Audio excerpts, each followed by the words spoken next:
Hey guys, all right, Mike and me here. We're going over Acoustic 1 and 2 for Reckless Love. We've been doing it in the key of D or E. We're going to do the key of D right now, so capo 2. We'll walk through chord shapes and parts and that stuff in a little bit, but just want to walk through the song, show you what's going on, see how they fit together. I'll be on Acoustic 1, Mike will be taking the Acoustic 2 part. Let's go through. Here we go. 1, 2, 3, 4, 5, 6.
We'll explain through the parts here quickly. So the beginning of the song, again, capo 2, doing C shape. So I've got A minor here.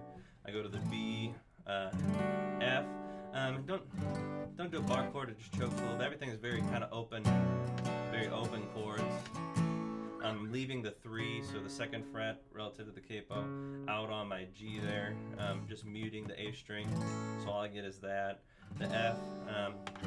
You can add your thumb around to get that low bass there if you really want to, but my chord shape here is just 3rd fret on my A string, 3rd fret on my D string, 1st fret on my B string. Everything else is open beside the bass. If you want to add it on, otherwise just choke it off. Then a regular old C chord. So that's what Acoustic 1 is doing. Then I'm just picking through it as soon as the song comes in, playing on the piano and the electric guitar.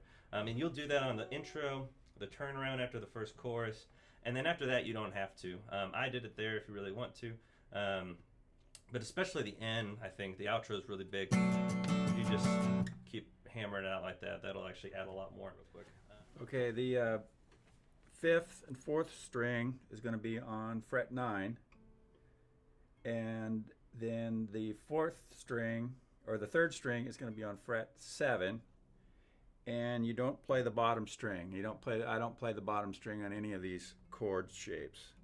So that's your chord, your opening chord, and then it's just the E shape down there, the E shape down, another 2 frets, and then to resolve with the C. So when you're playing the verses, I'm just staying in this E shape, and I'm using the hammer on right there. So it's just sliding down with that E shape after you open that opening chord. And then when you get to the chorus, then I come down with one E shape, and then I go to a 3-finger F shape like that, which is leaving that bottom string open, and hammer on there, then to the C. So it's E shape and then F shape without the bottom string on the 3rd fret there.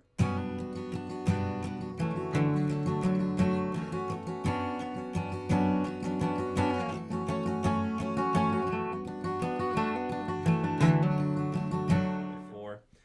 Turn around. Here's the progression there. So it's, then I hit the G, and then I'm going to go to that F, and I'm just hammering on, pulling off, and then hammer on to the C. So, I mean, you heard. So you're just walking up, and then just doing a little pull, roll back off of your B, G to your D string. Hit that bass note, and then the same thing, same string. And then the hammer on, pull off, hammer on. So that's a pull off or hammer on and pull off on your G string on, that's the 4th fret, and then pulling off, and then 2nd fret on your D string there. Acoustic 1 in the 2nd verse. I stay pretty low. I'm just hanging on those low notes, adding a little bit more of that bass presence to that whole first one. You can strum it a little bit more, but plucking's fine. But then the second, I'm just doing this thing the whole time. So again, if you're the only acoustic, maybe you don't want to do this, but the rest of the band's around. But it's just that little roll through it. So that syncopation, I hope you heard it in the recording. You're just hammering on your G string at the 4th fret. And then you have your pointer finger at 3 or 1 relative to the capo. I'm kind of just palm muting, so that's kind of articulates a little more. You just kind of get the attack. And you do that for the whole second half of the verse 2. And then you just join in that F-shaped chord, the F chord relative to the capo, and then just go back to this with your pinky on the 5th fret for all those chord shapes.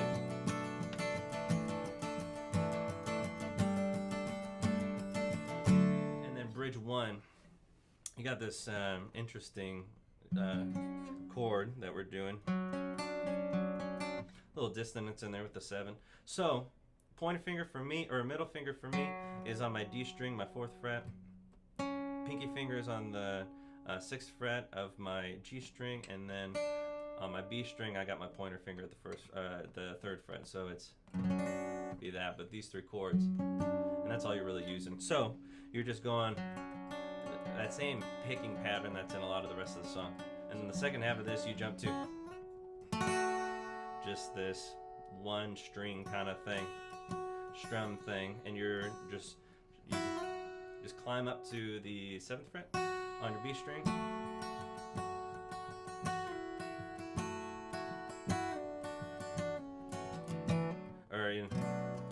and then we jump into the bridge too. So yeah.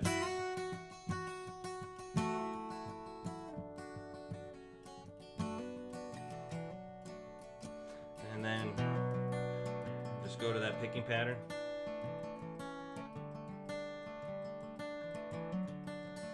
For the first bridge 2.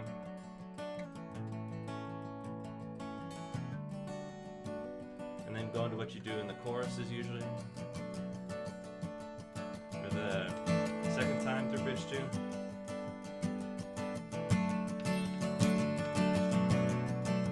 Just keep building it. You can if you want. The last time he adds a bunch of triplet strokes.